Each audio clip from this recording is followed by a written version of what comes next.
Polongan 6. Oke. Mereka berhenti di sana dan ngambil batunya. Tanpa saya kasih explanation ke mereka ini bekas longsor atau apa. Mereka ngambil batunya, beberapa batu sampai di rumah. Mereka sampaikan ini adalah lintasan semangka. Pasaman Barat ini kan nggak punya ikon.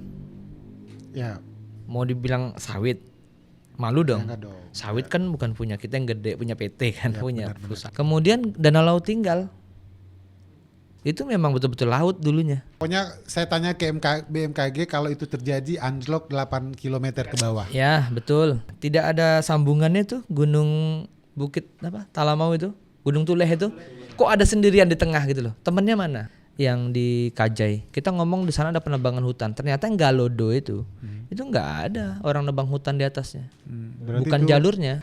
Ada yang ngungsi nggak? Udah punya bakat, udah punya uang nggak ongkos Kalau buat ke bukan Mars? masalah ongkos deh, yang belum nikah ini masalahnya. Yang- Sebetulnya tadi tuh nggak ada jawaban, cuman kayaknya Pengalaman. ada. Bukan, kayaknya ada yang mendampingi saya di belakang. 12 Production. Baik, hari ini saya kedatangan tamu yang sangat spesial sekali dan beruntung banget bisa dikunjungin oleh beliau. Yang mana warga Pasaman Barat khususnya ya cukup mengenal beliau dengan kreativitasnya sebagai aktivis dan juga kita mengenal beliau sebagai seorang tenaga pendidik ya, yang sudah banyak menciptakan generasi-generasi penerus yang keren-keren yang ada di Pasaman Barat. Begitu Pak ya. Oke, selamat malam Pak Eko. Malam-malam. Baiknya dipanggil Bapak atau Mas atau Om nih? Om aja. Om aja. Iya, Tapi- soalnya dulu dipanggil Bapak. Cuman belakangan ini ada panggilan baru sih Om gitu. Kayaknya lebih pas. lebih nyaman. Iya, lebih. Lebih nyaman Kok dipanggil. kayaknya aku lebih cocok Om lah gitu. Om. Oke. Nanti jadi gimmick Cocok lagi. Om lah, Iya, begitu. iya, Oke. boleh. Oke. Tapi kalau saya dengar ini kebanyakan orang panggil nih di luarnya Mas Eko. Saya pengen tahu nih, mungkin pemirsa juga pengen banyak tahu ini Mas Eko ini from where actually? Ya. Saya tuh baru nyadar saya tuh orang suku apa gitu waktu SMA deh kayaknya. SMK. SMK-nya di Pasaman Barat. Di Padang. Di Padang, oke. Kalau waktu SD SMP kayaknya nggak penting sih, karena waktu SD SMP kan aku masih tinggal di dekat rumah, sekolahnya dekat rumah, jadi orangnya ya bahasa Indonesia semua. Tapi ketika SMK aku baru nyadar nih, kakekku tuh Sunda, Iya. terus bapakku tuh Jawa, ternyata ibuku tuh Minang asli, Oke. keturunan Minang Sunda. Berarti ada mixnya Pak ya, Jawa dan Minangnya. Ya, mungkin karena ibuku itu lahirnya di Jawa dan itu umurnya sudah, maksudnya di Jawa tuh dari lahir sampai dewasa. Kemudian pulang ke sini tuh udah nggak ada yang bisa bahasa Minang, walaupun nenekku aslinya Minang. Jadi sebetulnya aku Minang. Oh, sebetulnya Minang. Tapi karena itu yang sering terdengar Mas Iya. Eko dan keren banget ya, ini patut kita tiru bersama. Mas, tapi kecintaannya dengan Minang keren banget. Ternyata orang Minang. Minang. Orang Minang asli. Kalau di Jawa ya ngaku Jawa. Kalau di Oh, Sunda oke. Kalau di Jawa ngaku Jawa. Iya Kalau di dong. Sunda ngaku Ba- Sunda. bapakku Jawa. Yang penting masih di Indonesia. Iya. Oke, itu dia. Yang penting positifnya. Oke, malam ini kita bincang-bincang banyak nih, rundown pembicaraannya ragam. Gado-gado Pak ya. iya bebas. bebas mau bincang apa aja. Pemirsa yang ada di studio juga boleh, teman-teman teamwork juga boleh nanti ask question buat Pak Ekonya, Om Ekonya. Oh, berarti gini, tinggal nyeletuk aja gitu. Boleh, Oke. boleh. Independence question ya, sesuai dengan yang upgrade atau up to date lah bulan ini atau seperti apa, bisa kita pertanyakan nanti buat Pak Ekonya. Dan harapannya bisa sebagai kita bertanya dengan gado-gado pertanyaan nih. Sebagai seorang guru gitu lah. Bapak guru kan, ngajar kan? Oke, ya. Ngajar di SMA. Sebetulnya ini sih, jarang sih tahu orang saya tuh guru. Taunya lebih ke Kalau misalnya dilihat di postingan Instagram, maksudnya media sosial, ya. nggak pernah sih kayaknya aku itu nampilin baju Sebagai guru seorang gitu guru, ya. oke. Sebetulnya Kenapa ada apa? kenapa ya? Supaya orang bisa lebih bebas aja. Oke. Kalau misalnya tahu guru kan Guru. pasti Pak Guru. Respectnya attitude-nya lebih beda. Iya. Ya. Terus kemudian kalau misalnya aku nakal di luar kan bahaya tuh. Masa guru begini gitu. Tapi kebanyakan loh itu perbedaannya yang saya lihat Pak ya, apa pendapat Bapak sebagai seorang tenaga pendidik. Iya. Dulu-dulunya kalau murid-murid atau student nih, murid-murid tempo dulu, respectnya ke guru keren banget loh Pak. Iya. Perbedaannya sekarang di sudut pandang Bapak sebagai guru yang sering Bapak temuin di sekolahan atau di luar sana, murid-murid Bapak di era sekarang ini seperti apa? Attitude-nya seperti apa ke tenaga pendidiknya? Oke, Ya. yang pertama harus konsisten kan tadi. Kalau Om panggil Om aja. Jangan panggil Bapak Oh, lagi. iya. Karena saya sudah apa ya Pak ya, udah melekat nih di kepala. Oh, iya. Oke Om. Ya. Sorry, Om. Tapi ketika Mister ini panggil Om, aku agak merinding nih sebenarnya. Kenapa? Ada ghost-ghostnya gitu. Iya. Ada something yang nggak Oke. boleh. Oke Om. Mungkin Kenapa Om? kalau misalnya membandingkan murid itu ketika dulu saya sekolah lah ya. Kita lah sekolah. Ya. Kalau misalnya kita mau ngelewatin suatu gang, kemudian ngelihat ada guru di sana, pasti kita aduh segen nih, gitu kan. Kemudian nantilah tunggu bapak tuh pergi dulu gitu kan, karena saking hormatnya gitu. Kalau sekarang ya kayak betul-betul kayak teman aja sih. Halo Pak, gitu. Udah lebih santai ya. Iya, mungkin tapi karena- sebetulnya tergantung kita menyikapi aja sih. Ya, santai, tapi kalau santainya di attitude-nya oke. Tapi kalau Iya. santainya di luar attitude mungkin itu nyesek banget pastinya Pak ya. Iya, karena sekarang kan memang kita tuh harus manusiawi.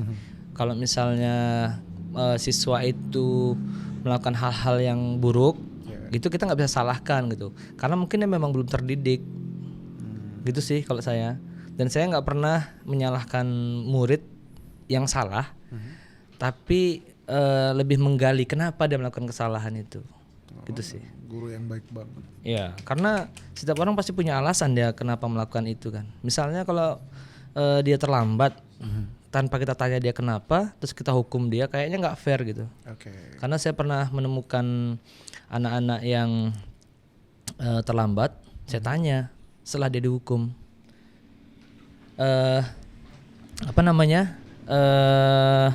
Ternyata dia tuh pagi-pagi membantu orang tuanya.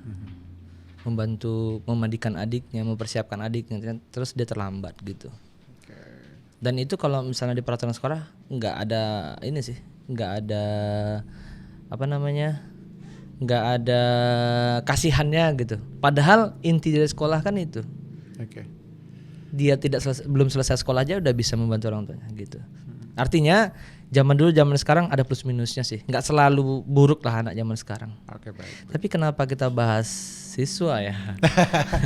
Oke, Kalau Pak. gitu kan aku jadi Oke, ketahuan aku guru Next, nih. next. Ini ada fakta atau fiktif nih. Iya. Nah, oke, Bapak jawab ya, jika itu fakta jelaskan, jika itu fiktif ya we next Oke, ya, we oke. next progress ya. Iya. We next talk gitu lah. Oke. Pak Eko kabarnya pernah nih menjadi tim pemburu hantu. Itu fakta atau fiktif? Ya kan? Kita Pemburu pernah dengar itu kan? hantu. Kita pernah dengar itu kan? Karena kita tahu oke, pasaman barat khususnya kita tahu ya banyak hal yang mistis di sini dan didengar nih Bapak pernah menjadi tim pemburu hantu. Itu fakta atau gosip aja atau Oke. rumor aja atau gimana? Gini, saya tuh dari kecil banget sih. Waktu mungkin baru-baru bisa ngomong tuh memang udah masuk ke dunia itu. Ke dunia mistik itu. Karena kakek saya tuh dia Banten. Oke. Jadi dia memang menggeluti hal-hal mistik itu. Kemudian saya dari kecil umur 2 bulan tinggalnya sama kakek. Dan memang setiap hari ngelihat itu. Ngelihat bagaimana dia melakukan mistik-mistik itu. Oke, Gitu. dalam arti kata di usia muda Bapak sudah punya indera keenam atau spesial. Indera keenam Anak spesial dalam arti kata punya hal yang khusus bisa melihat. Dulu ya, Oke. dulu itu melihat dan mendengar ya bisa, tapi tidak selalu. Ketika memang dari mistik itu mau berkomunikasi, saya bisa mendengarkannya gitu. Misalnya, dulu kan saya dari SD itu suka ini gembala sapi. ke kebun-kebun. Jadi waktu SD saya SMP itu nggak pernah main sama teman-teman kecuali main saya di kebun. Serem juga ini Bapak. Ya. Nah di Pasaman Barat itu kan banyak peninggalan Belanda tuh, Bener. yang orang sering lihat ini ngelihat itu. Ya itu jadi tempat main-main sehari-hari. Jadi kadang-kadang ngelihat orang di jembatan, orang tua terus hilang, ngelihat putih-putih, dengar suara orang mandi yang nggak ada orangnya biasa sih. Oke, by the way di ruangan ini ada nggak Pak? Iya ada sih pasti. Ya udah kita tinggal yuk, berangkat. Oke. Di mana-mana selalu ada Pak, ya. Selalu ada namanya, ada apa makhluk halus yang harus kita percaya sebagai Iya. rukun iman. Sebenarnya itu Begitu, kan Pak, kita ya? percaya, cuman ya kita mau ngapain sih? Oke, kalau untuk di Pasaman Barat nih, pemburu hantu, hal yang mistik yang pernah Bapak temui atau misalnya yang levelnya ifrit banget dah, dajal banget yang ada di Pasaman Barat ini ada nggak Pak? Kalau kayaknya masalah mistik itu jinnya itu nggak kalau dia nggak dipergunakan ya nggak apa-apa sih, nggak ada gunanya gitu. Yang dajjalnya itu ya orangnya. Oke. Orang yang memanfaatkan jin itu, orang yang memanfaatkan klinik-klinik itu. Kalau jin itu nggak dipakai ya dia diem aja. Oke. Baik, menurut Bapak menarik nggak kalau misalnya Pasaman Barat ini dijadikan mistik pariwisata, tourism mistik gitu loh, pariwisata yang unsurnya menjual hal mistik.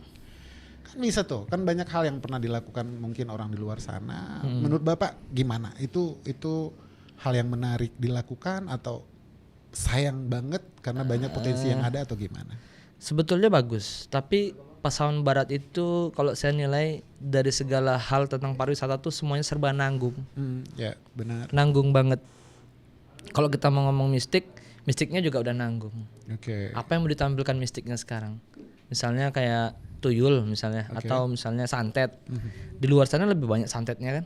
Ya itu kembali ke tadi saya bertanya, mistik yang ada di Pasaman Barat ini seperti apa? Maaf, kita ulang nih. Mistik yang ada di Pasaman Barat. Mistik Pasaman Barat ini paling banyaknya peninggalan yang katanya mistik sih. Oh gitu. Yang katanya mistik ya. Yang mistiknya banget itu, yang mistiknya beneran itu nggak nemuin sih. Bahkan mistik yang ada sekarang Pada kabur lihat Bapak. Karena jenggotnya panjang, imannya bukan. kuat. Maksudnya tuh jadi pada kabur. yang mistik asli Pasaman Barat itu saya nggak pernah dengerin sih, nggak pernah dapetin gitu.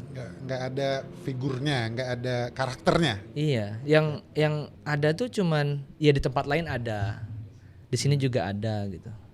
Nggak ada yang cuman ada di Pasaman Barat itu, nggak ada sih. Setahu saya ya. Oke. Emang ada? Ya kalau pendapat saya yang pernah saya dengar ya, mistik mungkin yang dibilang seperti bunian. Nah, seperti itu ya, bunian. Kebetulan saya pernah untuk memproduksi itu, tapi nggak jadi gitu loh. Bunian Lembah Talamau gitu loh. Dan ada juga apa? Vileco, ya, hal-hal yang mistik seperti itu. Yeah. Saya pikir seperti itu tadinya Iya. yang Bapak buru gitu loh, yang Bapak kejar. Iya, nih kayak saya nih. Oh iya. Ini kan saya bikin sendiri. Ini Maweh. Mawe, oke. Jadi waktu saya bikin karakter-karakter tentang mitologi. Mitologi. Iya, Pasaman Barat juga mitologi nggak banyak. Artinya mitologi yang ada di sini juga ada di tempat lain. Kalau kayak Leco, kayak Bunian juga ada di tempat lain kan. Oke, tidak Nah, hanya bukan khusus Pasaman Barat. Iya. kayaknya. Nah, kalau yang khusus Pasaman Barat nih belum nemu apa gitu. Ya, for example mungkin di Amerika ada Dracula atau apa, Indonesia ada kuntilanak, tapi Pasaman Baratnya yang Iya, masih sama lah, hantunya masih sama. hantunya masih Mistiknya sama. masih sama gitu. Masih sama. Oke, semoga tidak ada hal-hal yang mengganggu Pak ya. Kedepannya semua kita aman dari hal yang mistik. Yang Iya. penting keimanan, intinya Mistik keimanan. dan gaib itu kan sebetulnya sama. Cuman kalau mistik lebih konotasinya tuh negatif. Negatif. Gitu sih.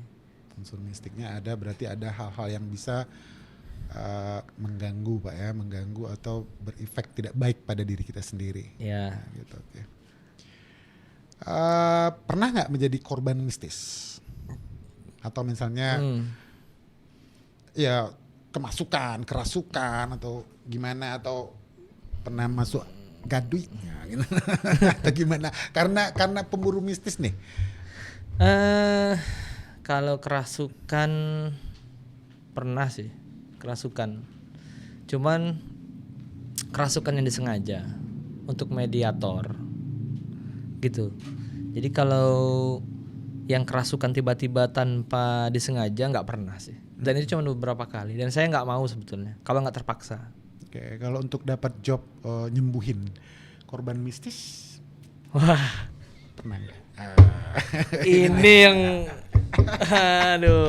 Iya kan? Kalau pemburu mistis itu biasanya bisa nih, bisa nih kalau ada yang korban mistis nih, pernah nggak Bapak menghadapin hal-hal yang seperti itu atau Bapak punya kemampuan ke arah sana atau gimana? Boleh kan tanya seperti itu, siapa tahu nih jadi bisnis. Bercanda saya Pak.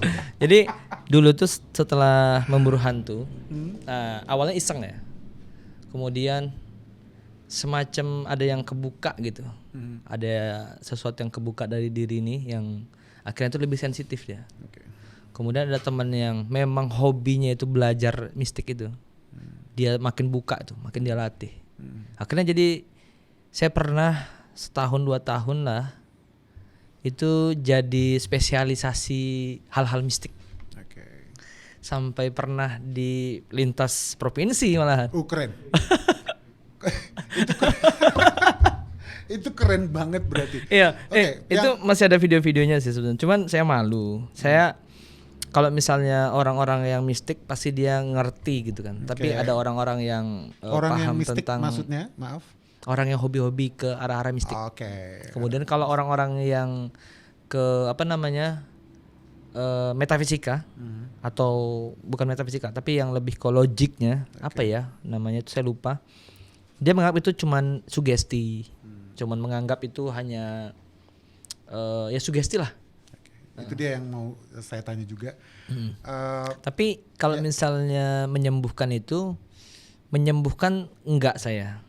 Kalau kakek saya dulu ya dia suka bisa menyembuhkan gitu kan. Oke. Berarti tidak diturunkan. Saya nggak mau. Kenapa? Ya ngapain gitu, repot saya.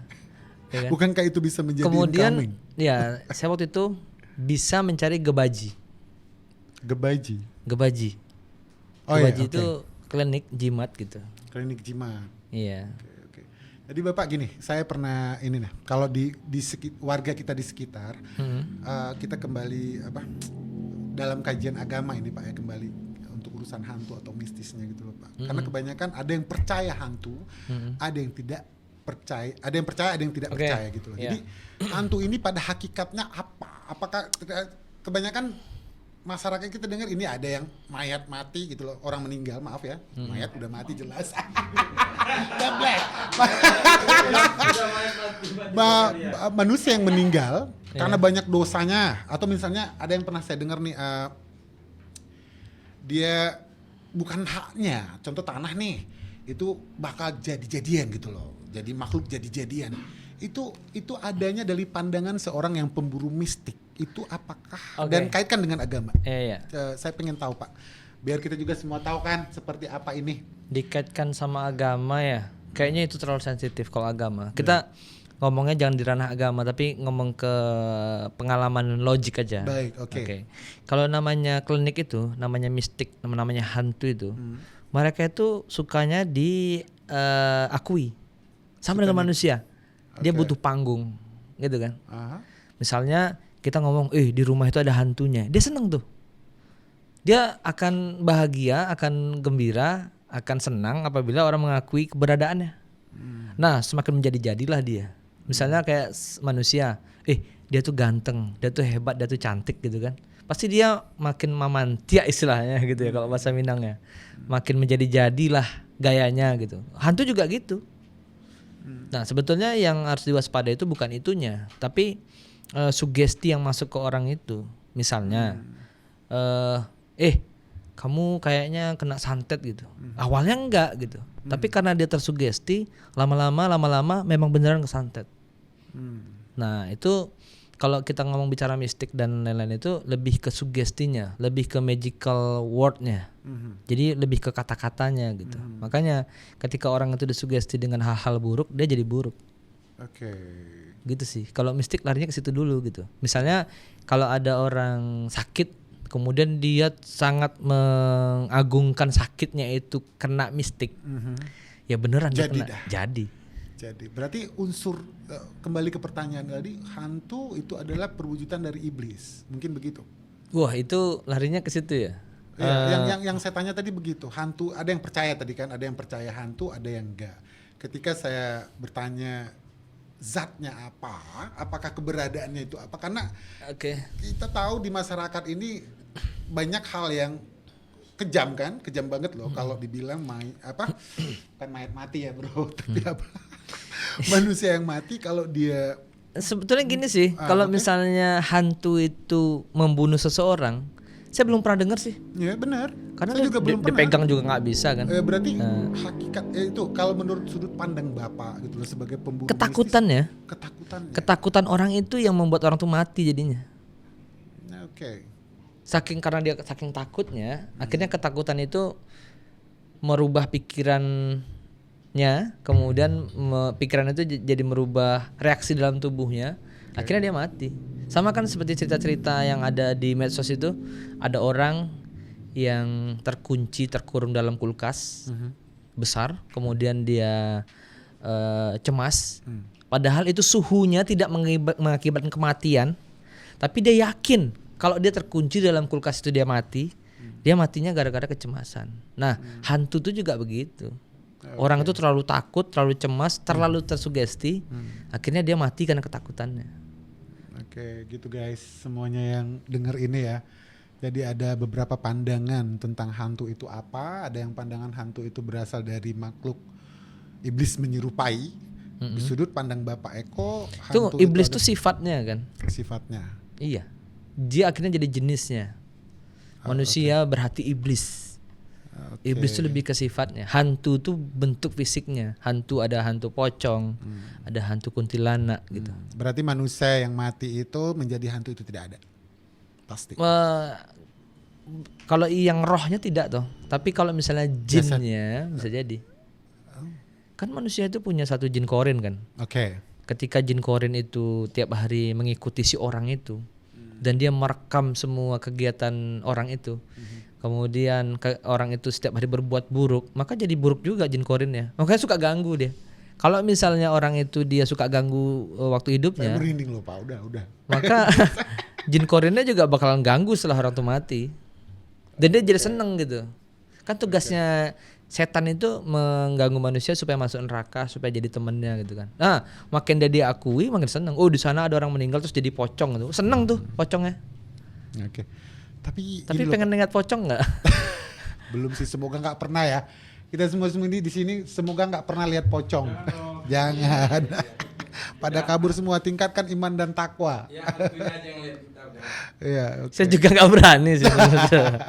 Nggak berani tapi pemburu mistis. Oke. Beda loh ketika. Tapi gini Pak, Bapak tadi bilang Bapak nggak punya kapasitas atau punya kemampuan untuk menyembuhkan orang yang terkena efek dari mistis itu.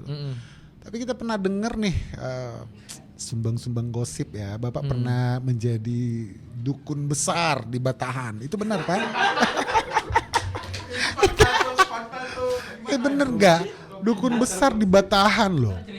Wah keren. Itu videonya masih ada sih. Oke. Itu iya atau tidak? Tunggu dulu Pak. Bukti fisiknya pernah ada. Atau tidak? Itu dulu. Saya nggak tahu apakah itu dukun atau enggak. Cuman ada masa ketika saya asik juga dengan dunia itu. Dunia perdukunan. Ya, bukan dunia. Saya nggak anggapnya nggak dukun sih. Oke. Waktu itu sugesti temen tuh gini, kalau kamu bisa, kenapa nggak dimanfaatkan untuk yang baik? Gitu kan? Jadi perdukunan yang di Batahan itu sorry Pak ya. Boleh ya? Iya. Maaf sebelumnya. Perdukunan yang Bapak lakukan di daerah Batahan ya. Jangan perdukunan lah. Oke, dukun. Maaf.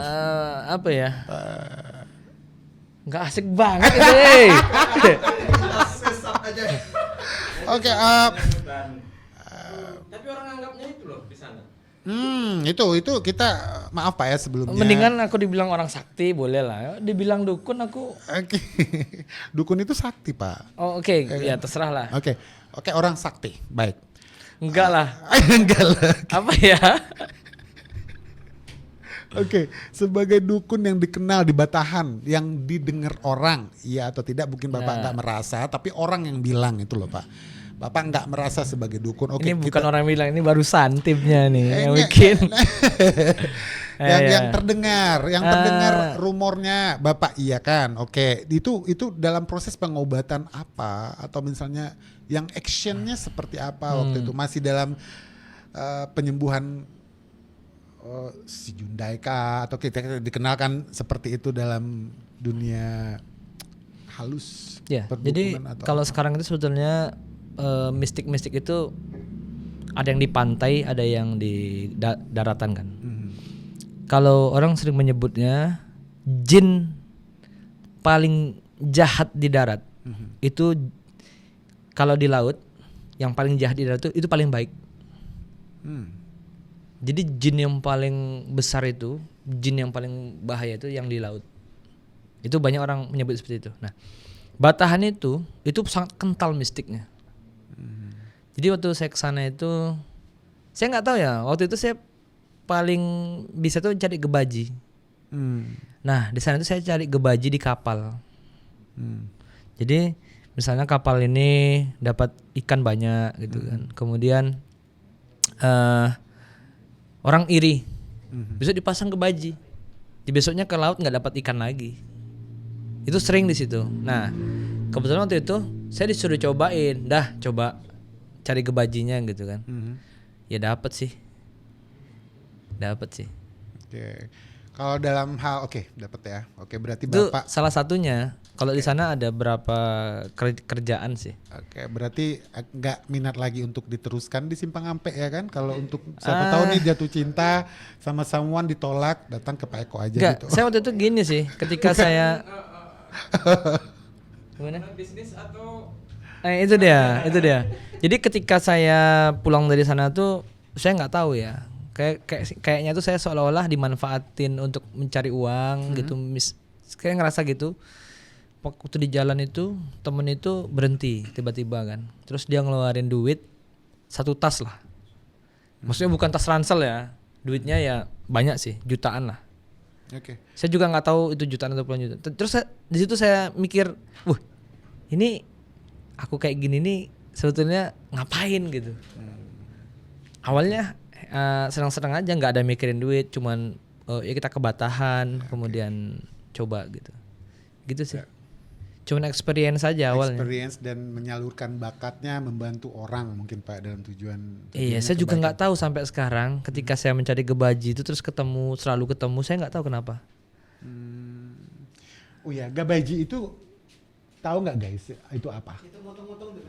Gabaji Pak. Apa Ngejimat, itu? jimat. Apa ya? Apa sih gebaji? Gabaji itu apa? Ya apa ya? Teluh lah. Apa ya? Misalnya nih kita punya toko. Terus orang tuh nggak senang, terus dikasih jimat apa gitu, pocong atau apa gitu. Oke, gabaji ada mungkin gini, kesimpulannya adalah sesuatu hal yang tidak baik dilakukan atas dasar iri dengki. Iya. Atau misalnya membikin sesuatu hal yang tidak baik ke orang yang bersangkutan atau sesuatu hal. Iya. Nah, itu yang gabaji. Tapi jangankan di sana, di sini masih banyak kok. Berarti gabaji itu adalah suatu kalimat gitu Pak ya? Bukan, benda. Benda. Benda. Oke. Apakah itu tali pocong? Apakah itu rambut atau apa gitu? Tanah kuburan ya? Saya pernah Iya, ya. waktu di sana juga tanah kuburan. Ada. Om Eko udah jauh-jauh dateng nih ke sini spesial hari ini. Diminum Pak Eko. Oke. Thank you. Ini Udah. memang di udah sini nggak ada logonya, tapi di sini masih ada loh. Di sini nggak ada, belum boleh ada logo. Semoga ada logo di nextnya. Amin. Oke. Ini yang ada pahit-pahitnya kan? Harus hati-hati di zaman sekarang Pak ya, Om ya. Harus hati-hati, banyak gabaji. Gabaji, lu kasih gabaji nggak ini? Lu kasih gabaji nggak kan? Ini juga bisa jadi gebaji. Oke. Misalnya dikasih kata-kata buruk ke air ini, kemudian dikasih ke orang itu bisa sakit kok. Oke, kalau untuk agar kita aman jauh dari gabaji, Berdoa. berdoa pastinya dan bentengi dengan iman itu udah pasti. Berdoa. Kalau orang yang selalu berdoa pasti dia beriman sih. Oke. Nggak mungkin dia berdoa, ya berdoa kan mengharap ke yang satu. Kalau dia berdoa pasti dia beriman. Gitu sih. Ya.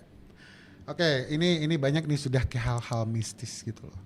Dan saya dengar Bapak ini gencar sekali dengan untuk satu kata tuah talamau. Aduh, Gitu ya, oke. Ada connectionnya nggak dengan experience Bapak dalam hal dunia mistis sehingga Bapak kata tuah kita mungkin hal yang bertuah gitu ya. Mungkin ada mixnya dengan hal mistis kah atau tuah itu suatu, ini jangan tuah talamau dulu Pak ya, kata tuah dulu. Tuah Oke. itu apakah ada mistisnya atau ada sesuatu hal yang diberikan keistimewaan atau seperti apa yang dalam sudut pandang Pak Eko, Om Eko dengan tuah, setelah itu tuah talamau. Kalau kita butuh nih tuah talamau, kita taunya kan tuah talamau doang ya kan, tuah talamau entah apa, isiannya apa, maksudnya apa kita nggak tahu. Kebetulan ada di depan nih yang expert, yang saya dengar ya, yang expert dengan kalimat itu tuah talamau. Tuahnya dulu ya. Kalau saya nganggap tuah itu karisma ya, berkarisma. Misalnya ada demo nih, kemudian datang seseorang ngambil mic, kemudian dia bilang tenang semuanya gitu kan, kemudian semuanya tenang dan mendengarkan apa yang disampaikan. Nah itu kalau menurut saya tuh orang tuh bertuah. Artinya ada sesuatu karisma, Ada karisma. di orang itu. Kalau misalnya ada orang cerita tentang klinik, misalnya kayak Chris, Aha. kemudian Chris itu punya mistik, dia bertuah, berkarisma gitu. Saya menganggapnya seperti itu. Nah kalau misalnya tuah talamau, saya menganggap Gunung Talamau itu punya karisma. Oke. Kita taunya Talamau itu bukan gunung saja loh Pak. Oke. Ya, Talamau itu adalah suatu wilayah yang terdiri dari 3 negari, ada Talu, Sinurut, dan Kajai gitu loh Pak. Tuah Talamau. Itu yang iya kan? Itu yang kita dengar Bapak ini gencar banget dengan kalimat tersebut tuah Talamau dan tahulah istilahnya begitu banyak yang sudah disampaikan oleh Om Eko ini tentang tuah talamau berdasarkan progres perjalanan risetnya. Untuk itu kita pengen tahu nih ya. Pastilah kalau saya personal sebagai orang Talamau, ya I don't know yet about that gitu loh. Belum tahu banyak itu tuah talamau itu apa. Boleh Bapak jelaskan sedetailnya biar kita ngerti nih. Talamau sendiri saya, Versi Bapak Eko, versi Om Eko. saya lebih ke gunungnya. Lebih ke gunungnya. Iya, karena gunung itu saya belum pernah sih sampai ke puncak Talamau itu. Kalau misalnya filosofinya, Talamau itu adalah sesuatu gunung yang bakalan suatu hari saya daki. Kemudian Talamau itu saya punya beberapa informasi yang valid, misalnya tentang jenis-jenis burungnya, kemudian Flora faunanya lah. flora faunanya. Kemudian Talamau sendiri, Pasaman Barat ini kan nggak punya ikon. Ya, Mau dibilang sawit, malu dong. enggak dong. Sawit kan bukan punya kita yang gede, punya PT kan, Ya, punya benar-benar. perusahaan gitu kan. Jadi jangan bangga ketika tugu kita sawit gitu. Itu membesarkan orang lain sebetulnya. Oke. Ya. Itu keren berarti yang adanya perubahan ya Pak ya. Ya sebetulnya. Sebagai karakter. Ya. Oke. Kemudian apa ya tadi? Oh iya, Gunung Talamau itu gunung tertinggi di Sumatera Barat. Ya, kita Dan harusnya Talamau itu jadi kebanggaan Sumatera Barat, bukan kebanggaan Pasaman Barat aja, Barat saja. tapi Sumatera Barat. Bahkan Talamau itu dinobatkan jadi gunung terbersih se-Indonesia. Oke, alhamdulillah. Berarti Talamau ini kebanggaan Indonesia. Ya. Dan di luar sana, kalau kita menghubungkan dengan mistik, dengan tuah itu, orang takut loh datang ke Talamau itu. Dengan penuh mental loh orang datang ke Talamau itu. Yang katanya Pasaman Barat begini, Talamau begitu gitu. Begitu sih. Ya, tapi kalau yang saya dengar nih dari pendaki-pendaki untuk yang seneng gunung ya, Talamau itu ya oke, indah banget, ada 13 telaga dewi dan juga butuh proses di sana butuh disiplin banget untuk untuk naik ke atas karena di bawahnya ada yang jaga gitu lah, ada penjagaan, ada aturan mainnya lah, ada denda atau segala macam untuk jika ada kesalahan yang dilakukan atau misalnya tidak mengikuti peraturan ya ada aturan mainnya. Itu keren dan selalu dipertahankan ya. Iya. Untuk yang jaga-jaga, yang sebagai kiper penjaga Gunung Talamau yang ada di bawah gunung, di kaki gunung ya. Oke, dan yang saya dengar nih unsur lebih kejam mistiknya bukan di Talamau, Pak. Pasaman, karena banyak yang ya itu ya yang kita dengar, banyak yang ketika hiking, ketika mendaki ke Pasaman, ke Talamau alhamdulillah banyak yang Pasaman tapi nggak ada selamatnya pada nongkrong di sana gitu loh, nggak ada turun lagi. Iya. Itu karena mistiknya atau karena apa atau bagaimana? Mistik itu kayaknya udah dipelihara sejak zaman dulu ya. Apalagi di Pasaman Barat ini kan, segala peninggalan Belanda itu pasti dikatakan mistik. Jangan ke sana, jangan ke bendungan itu, nanti ada hantunya. Jangan ke sana, nanti ada noni Belanda. Jangan ke sana, nanti ketemu sama apa gitu. Nah itu kayaknya udah dipelihara banget di Pasaman Barat ini. Nah kalau saya Gunung Talamau itu saya suka motretnya, dan sekarang pun kita jarang melihat Gunung Talamau itu setiap saat kan. Paling kalau sore bentar, hanya hitungan jam gitu. Nah di situ mistiknya. Kita ngelihat Gunung Talamau aja sekali-sekali.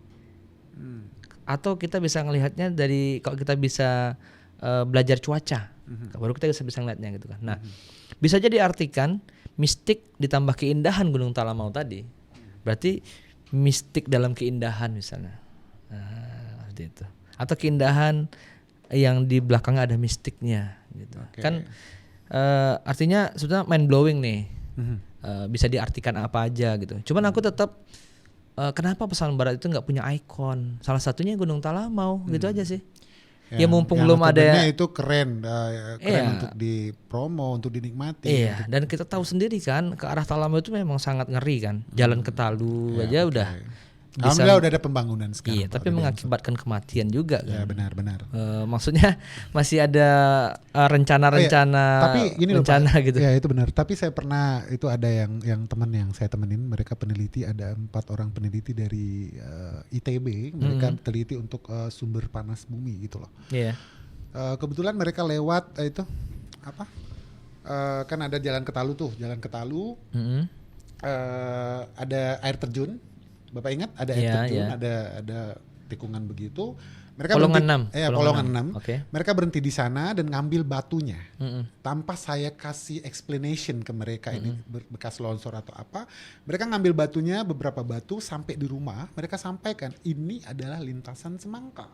Dari apa? Dari batu yang mereka lihat gitu. Okay. Dan mereka expertnya di sana gitu. Yeah. That's God secret actually ya, itu rahasia Tuhan untuk hal itu. Tapi ya sejauh yang saya dengar dari BMKG pun, dan kebetulan BMKG bukan di kantor camat waktu itu tapi di rumah saya untuk waktu gempa Talamau kemarin gitu loh. Ya itu semoga terjadi maksudnya. Jangan. masih gini kan. Kenapa? Kalau misalnya kita ngelihat zaman dulunya Talu itu kan Talu Sinuro itu kan itu gunung kan. Ya itu Lembah, yang saya ya? dengar apa Pak? Kawah Purba. Tapi ini yang orang ini bilang tidak. Ya itu tidak, itu hanya maaf ya, itu hanya iklan dan itu hanya untuk sebagai apa namanya daya tarik ya, sebagai untuk daya tarik something's unique, gitu. Dan mereka bilang tidak ada karakter untuk yang 4% dari ITB ini, but I don't know lah. Kalau menurut versi Om Eko, yang Om Eko pernah dengar itu Talamau itu yang saya mau tahu juga. Kalau saya Kawah sih Purba. nggak mempermasalahkan. Oke, kalau misalnya itu bukan Kawah Purba gitu misalnya. Kita kan tahu kalau Sumatera itu terciptanya dari apa? Dari bencana kan? Dari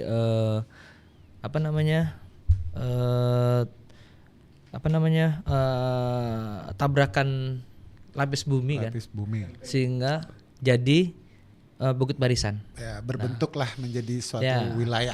Oke lah, kita nggak ngomongin Kawah Purba Talu, tapi kita ngomongin juga Talamau. Talamau itu udah beberapa kali meletus.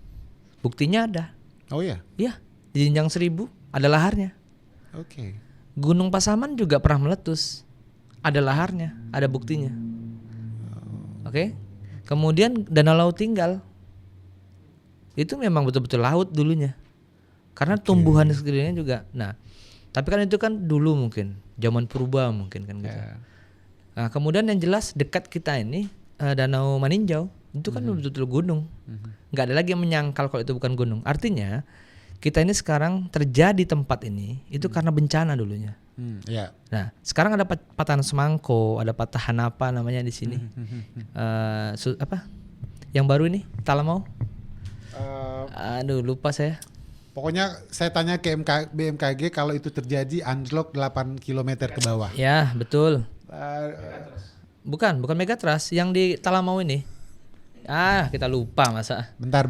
Oke. Di ujung lidah. Iya. Udah, jadi artinya kita ini bukan dalam posisi nyaman. Apalagi kita dekat gunung dengan laut. Tsunami, kemudian gempa, tambah gunung meletus. Gunungnya meletus, gempa, ditambah tsunami. Kita mau lari kemana? Iya benar. Nah, yang bodohnya kita itu, kita udah tahu sekarang gini ya, kayak banjir, kayak longsor. Itu aku rasa, woi manusia yang di sekitar situ gitu misalkan.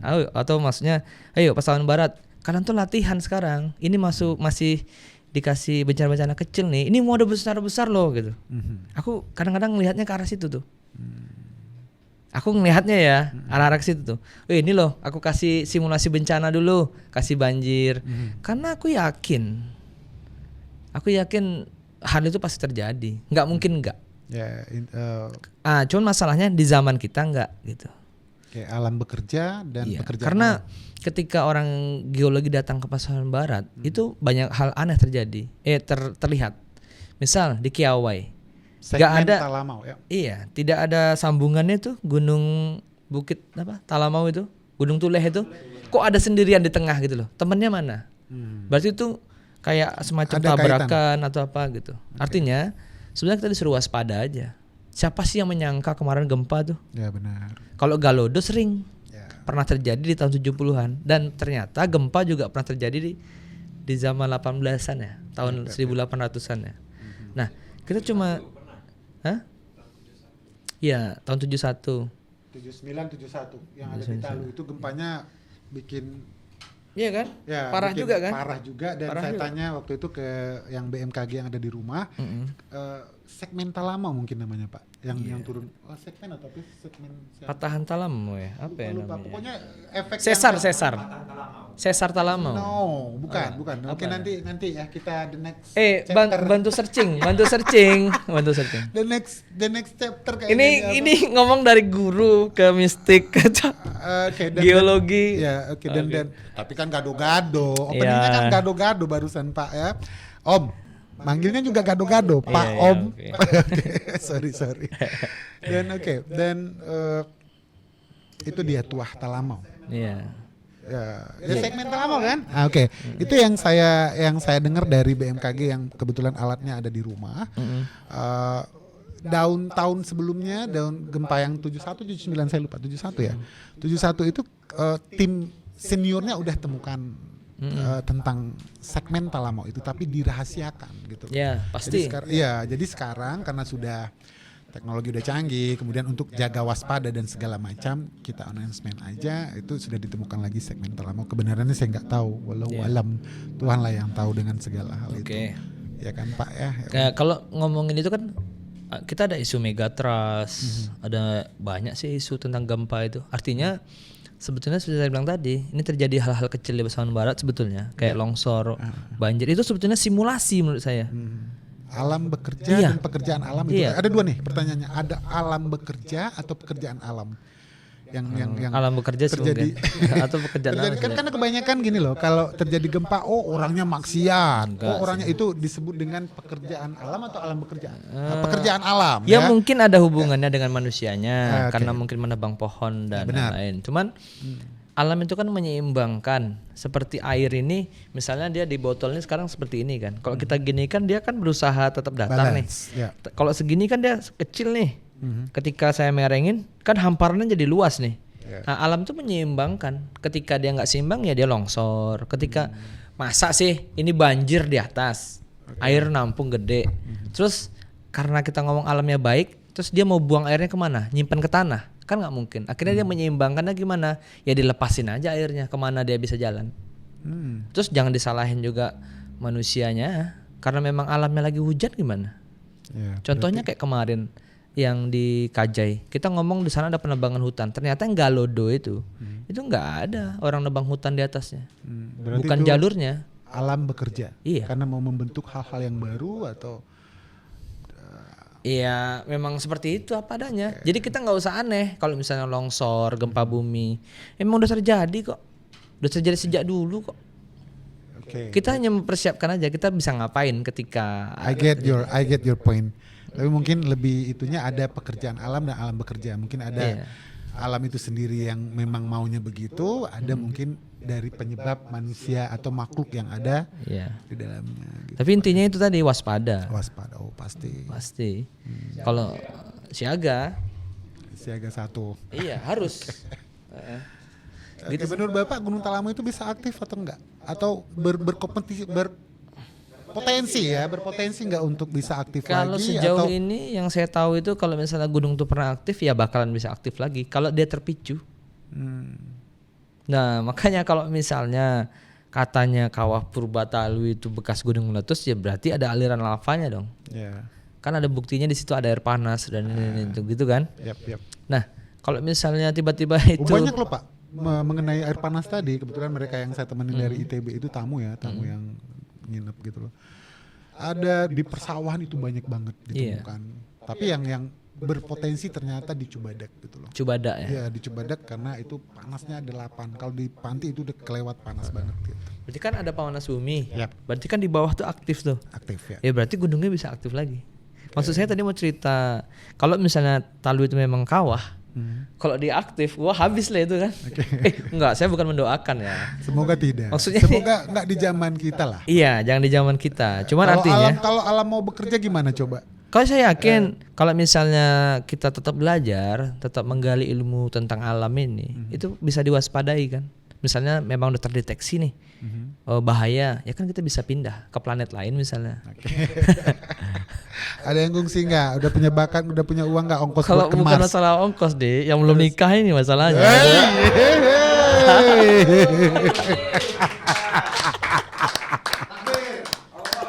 Ujung-ujungnya ke sana. Aduh. Oke, luar biasa banget malam ini. Kita kedatangan kamu yang guru besar deh kayaknya. Guru besar. Gado-gado question Kayak bisa di dijawab kampus. semua. Jadi guru besar. Ya karena gado-gado question bukan aja secara formal di kelas, tapi juga banyak pertanyaan berdasarkan experience Om Eko. Dia bisa menjelaskan semua apa yang telah dijalaninya sebelumnya Ya, yang sebetulnya tadi tuh nggak ada jawaban, cuman kayaknya Pengalaman? kayaknya ada yang mendampingi saya di belakang. lain kali tolong diinterview dulu di depan ya, siapa yang mau diinterview. nanti ini gabaji. Tapi kalau gabajinya kebaikan, ada nggak gabaji kebaikan? Ada lah, Ada ya? ada. Oh ya, Air wudhu misalnya, bukan gabaji itu. baji lah, Oh ya, iyalah. Air wudhu, explain please. ya gebaji kebaikan kan, gebaji kan alat, gebaji itu kan sesuatu alat untuk menjelekkan sesuatu. Oke. Yang membaguskan juga ada dong. Ya salah satunya wudhu lah. Oh, berarti oke. I get the point. Gabaji itu bukan hanya untuk bukan Pernah hanya dengar untuk- nggak air wudhu? Misalnya ada anak yang bandel, itu ibunya tuh berwudhu, ditampung airnya, mandiin ke anaknya. Anaknya jadi nggak bandel lagi. Pernah dengar nggak? Berarti- Pernah sih ada hal-hal yang Yang kayak gitu seperti kan. itu ya. Sebetulnya Berarti itu disebut dengan gabaji. Iya bisa jadi. Saya bilang aja iya. Oke. Oke. Gabaji menurut Om Kalau- Eko. kalau Gabaji dicari- menurut Om Eko. Tergantung pemirsa nih gimana mencernanya. Semoga apa yang kita bicarakan timing ini, waktu ini, pada saat ini, malam ini, semuanya bisa menjadi edukasi dan juga adalah positifnya, adalah ilmunya yang baik bisa ditelan, yang jelek tolong disingkirkan ya, karena kita berdua malam ini adalah Ini udah mau closing. sepertinya deh, karena Iya, sudah closing. ya Iya ya. times is more than 1 hour. Ya, lain Kali kali saya excited banget untuk belakangan aku cuman dikit aja spill aja, siapa tahu besok ada podcast lagi. Aku memang udah pernah belajar apa itu mantra, kenapa bisa mantra itu bisa bereaksi itu. Memang ada ilmunya sih. ya karena serem ini. Dan itu Karena- bukan hoax tapi memang benar. Itu reality memang. ya, karena gimana pun dalam agama pun mengajarkan kita pada hal yang gaib Pak ya, ada rukunnya gitu loh, dan I trust that. Tapi yang tadi yang saya bingungkan itu hanya hantu, karena my personal I don't believe hantu, karena yang saya percaya itu adalah iblis yang menyerupai hantu, itu persis saya. Dan tapi ya I really excited loh dengan explanation yang Pak Eko sampaikan. Hantu jenis, hantu fisiknya, Ya. sifatnya iblisnya. Hantu fisiknya sifatnya ada iblis, oke, sama dengan manusia wujudnya sifatnya iblis. Nunjuknya ke mana tuh? Hantu bukan manusia. Iblis. Oke. Nah, luar biasa malam ini Om Eko sudah bisa menjelaskan beberapa hal question gado-gado bersama saya Eki dan Om Eko. Om Eko. Thank you, amazing. 12 Production. Salaman enggak kan?